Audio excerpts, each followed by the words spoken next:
Hello, welcome to the Natural Right Sangha weekly meeting for August 2nd, 2020.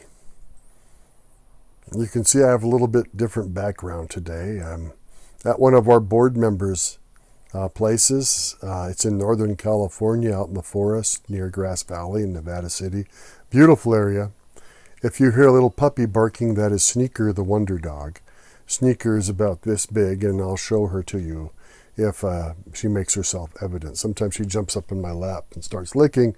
Hopefully that won't happen during the video, especially during a meditation. That would be a bit untoward. So let's begin with our meditation.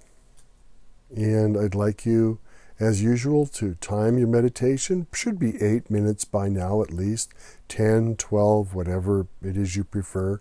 And we do meditations mindfully. That is, we let thoughts go, and we let the thought come and leave if it does come. And all we do is focus on the breath. Our only awareness is focusing on the inhale and on the exhale. Inhale and exhale. Now, I'd like you to stop the video when we start the meditation and set your timer and then turn it back on when your meditation time is ended. So, sitting in upright position, relaxed. I like to close my eyes. Some people just have them almost shut. Let's inhale, focusing on the breath going past the tip of the nose. Some people have another favorite spot they like it to go by. Exhale.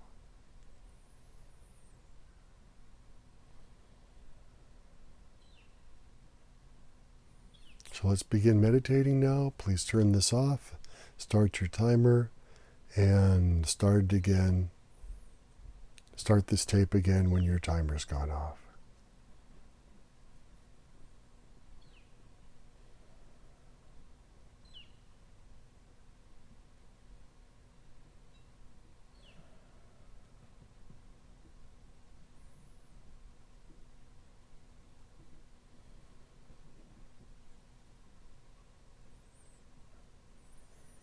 Okay, welcome. Hopefully we're even more centered, feeling more grounded, feeling more relaxed than we were before we started. And a few things have come up since our last meeting, and one was about the precepts. Someone says, oh my gosh, the precepts are helpful. And that was great to hear. They're supposed to be. You know, when in doubt, trust the precepts is not a bad way to go. I mean, it doesn't, all of those things. And again, just to mention it, there are a lot of definitions for various words in our dualistic relative languages. And we in the Natural Right Sangha use our own approved definitions, so please don't ever think that people misusing the precepts and interpreting them in weird ways is anything to do with us. If you ever have any doubt, please check. I'm Mark at naturalrightsangha.org. No problem checking. Okay.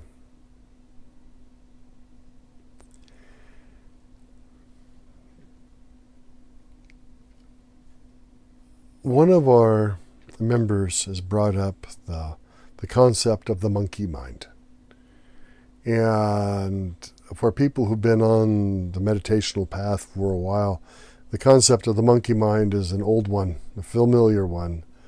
And that is that no matter how much we try to quiet the mind during meditation, thoughts come. And some of these thoughts are tempted to dwell on and to think about and to think again and to think again and to think more. And as soon as we start doing that, then the meditation's gone. And it's said that these thoughts come like monkeys chattering. It's like monkey chatter. It doesn't stop.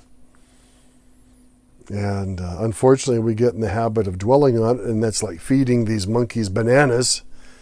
And like a friend and I said recently, we got to stop feeding the monkeys bananas. Yeah, no kidding. Yeah, stop feeding the monkeys the bananas. You know, they can get plenty of bananas around. They don't need to get them from us.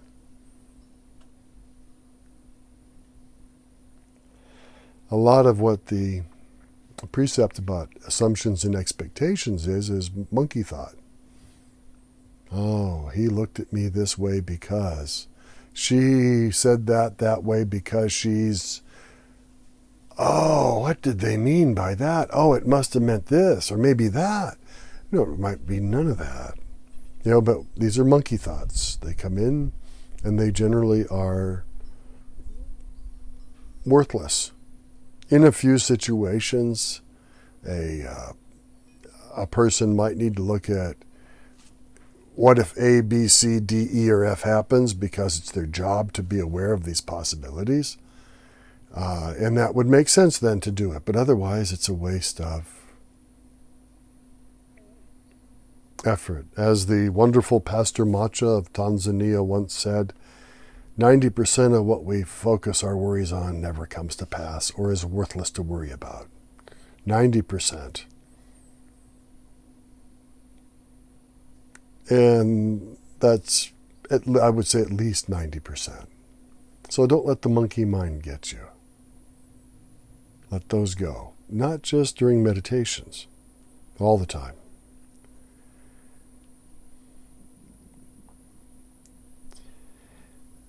You'll have found out by now that one of my pet peeves is the A to Z teachers. The teachers that take you from this step to this step with no intermediate steps. They say there are no intermediate steps. There's nothing like that. There's only the reality, and since there's only the reality, there's nothing you can do to get there. Well, on one level, there's a lot of truth to this statement, and that's what makes it confusing. Okay, but in fact, it has been shown over the many centuries by the greatest masters of all time, and approved even by some masters who didn't need to take all of the steps because they realized 99% of the people, in order to have a chance, do need to take these steps. It has been approved that, yes, there's actually some stuff that would be beneficial to do. Certain teachers will be shouting and screaming, and certain students of certain teachers will be shouting and screaming, and they'll be saying, the person isn't real, but the world is, and therefore the person can't do anything. And there's all sorts of interesting stuff out there. And I'll say this, most of this is coming from teachers that have not really done their homework and are halfway there as far as their own understanding, and certainly as far as their own attainment. The true great teachers, the truly great teachers, the ones who really know, these people agreed that most people at a certain time in their spiritual path, so to speak, need steps. Now, in Advaita, non-duality, which is the essence of the path of knowledge in India. We've talked about the three paths before, the path of service, the path of devotion, and the path of knowledge. Well, the path of knowledge, there's nobody greater in the path of knowledge than Shankara, Adi Shankara, also called Adi Shankara Acharya, Acharya meaning great teacher, great master. And equal to Shankara in repute, and a person who lived much more recently, as in people are alive who still knew this person, although they're very elderly now, is Sri Ramana Maharshi, Bhagavan Ramana Maharshi. Bhagavan and Acharya are very similar titles, meaning great teacher, true master. Some people are called this who might not deserve it, but Ramana Maharshi certainly did. Ramana Maharshi, when he found the written works of Shankara, because he was not a scholar, he was not a religious scholar to begin with. It was years after he was very seriously into the spiritual life that he found these works. He became so excited that he translated some of Shankara's works into Tamil, staying up all night to do so. So we have translations of Shankara's work by Ramana Maharshi. This is like the creme de la creme, the best of the best of the best. And what did Ramana translate? Giving it full praise, 100% approval, no disagreement whatsoever. He translated what are called the Four Sadhanas. And these are traits, characteristics, perhaps things that people can move towards that help them on the path to truth. Now here's Ramana, who said all you have to do is find yourself. Find the who am I. And he's translating and extolling and recommending books that say the following. Okay, and this was written by Shankara, the ultimate.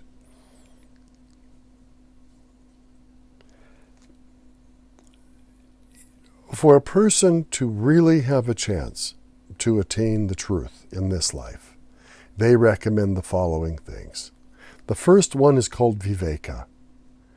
And this is to understand the truth between what is real and what is unreal.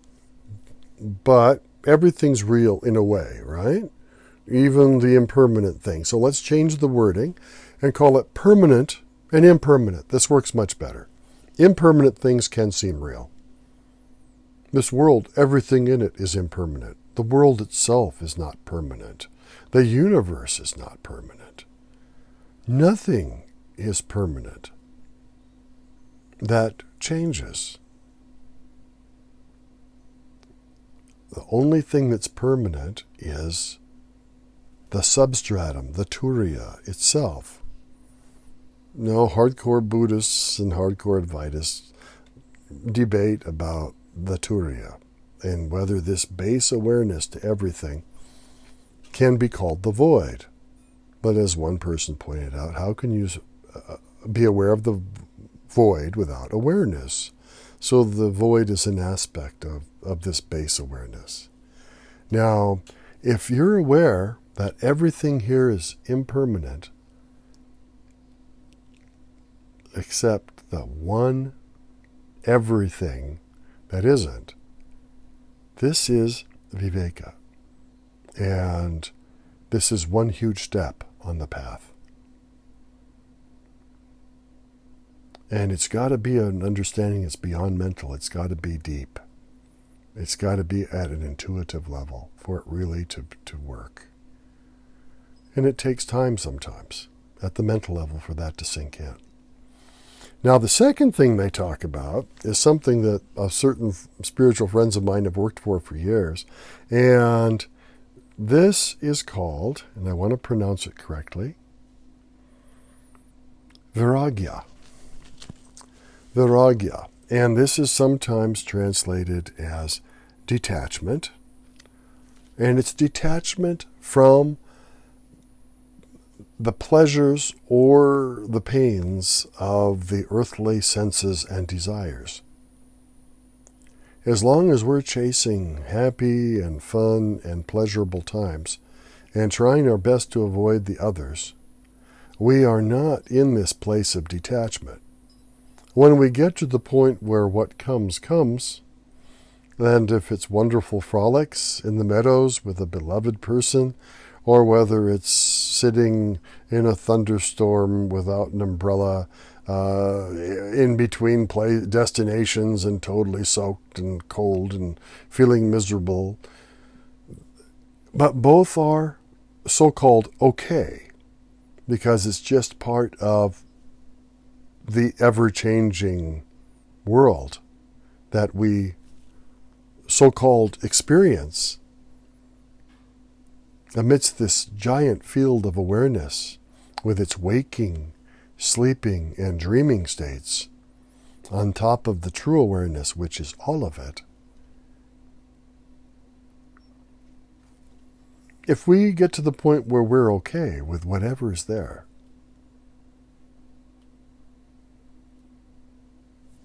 check the second box.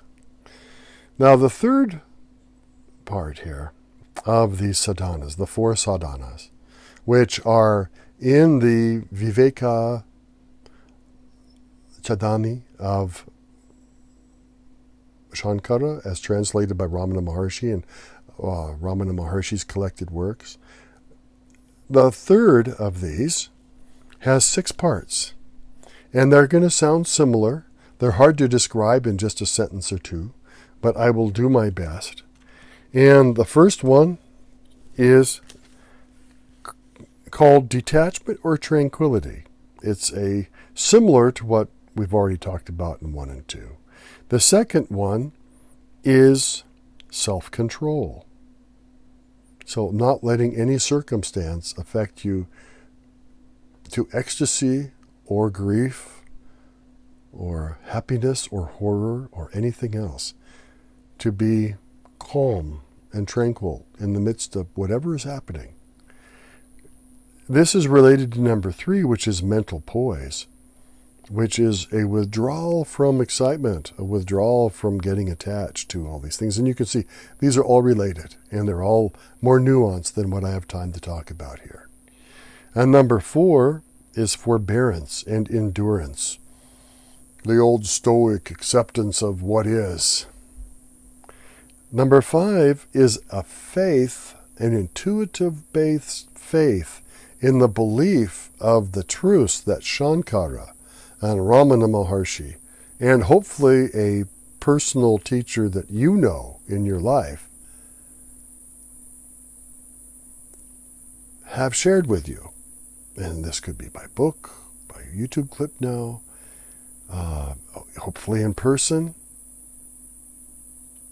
But an intuitive knowingness and faith and belief that they are speaking the truth. And then the 6th one is a focus, a concentration on Turiya all the time, on Brahman all the time. A focus that all there is Brahman. All there is Brahman. That focus in your head, whatever else is happening, and that will help you to maintain that mental poise, that forbearance, that detachment, that endurance, that faith and belief. Keep that in there. So those 6 parts were part of number 3. And by the way, they're called Shama, Dhamma, Uparati, Titikshi, Shraddha, and Samadhamam. And those names don't matter. What matters is the meanings. Words only give hints anyway. Now the 4th is called Mumukshuva. And this is maybe the most important. No, they're all important. I shouldn't say it's the most, but it's a burning desire for liberation. A burning, burning desire for liberation from being enmeshed in the impermanence of this place. And the excitements and the ills and the suffering and the old age and death and horror and pain and all that, letting all that go, a desire to be beyond that to a place of peace, of true, spiritual, divine, utter peace. That is what Ananda really means. That desire for that. So to quickly recount, we want to know the difference between what's permanent and impermanent. We want to have a handle on our physical senses and our taste, our smell, our feel, our hearing, our touch, and all the things we do with our hands and our feet and our genitals and everything else. Nothing wrong with partaking of those as part of life, but to too huge a focus on them. No, you don't have to give it all up. You just have to, no, it can't be the priority anymore. Yeah. And the 6 things, the treasures, so to speak, of number 3. They're sometimes called the yogic virtues, the detachment, the self-control, the mental poise, the endurance, the faith and belief, and the focus. Okay. And the burning desire. So, someone says, you don't have to do anything. Just sit back, relax, nothing to do. Ha ha!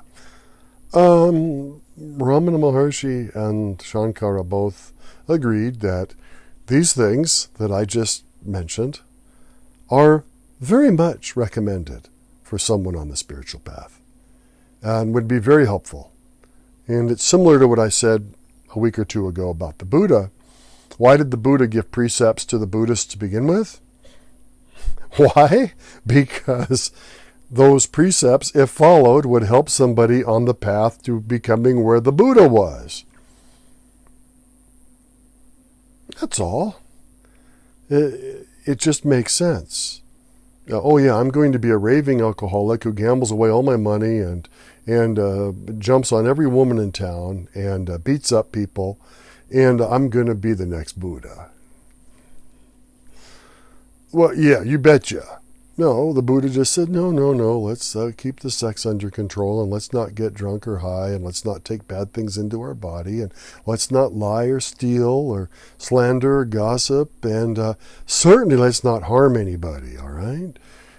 I mean, who's more likely to proceed well on the spiritual path? Ramana and Shankara agree. So if any modern teachers say, oh, you don't need to do anything, you might think again. You don't have to do anything, but if you want to have peace during this life, might be a good idea to listen to these folks.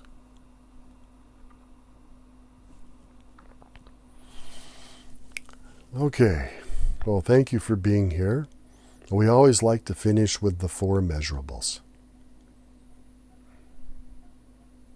So please say after me. The 4 immeasurables will start with the self. We'll start with I. Okay. May I have happiness and the causes of happiness.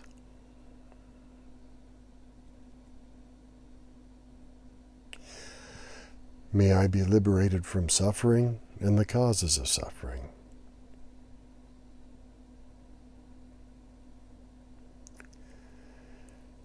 May I never be separate from the happiness that is free of sorrow.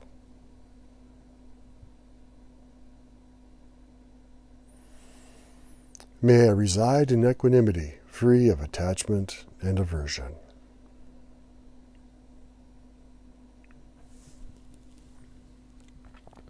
And we like to do it one more time. And the second time, let's talk about we. So you can think of everybody. You can think of your friends, your family, your loved ones, everybody you know, including people you don't like and do like, or do love and don't love, and etc. The whole world, animals, anything, anyone you want. Please include them in this we. So see this we in your mind, and we'll say the 4 immeasurables for we now.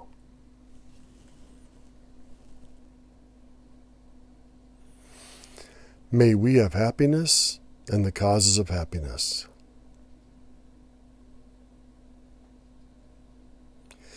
May we be liberated from suffering and the causes of suffering.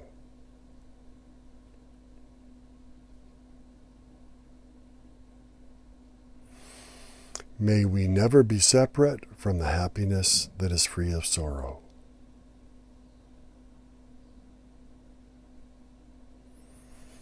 May we reside in equanimity, free of attachment and aversion.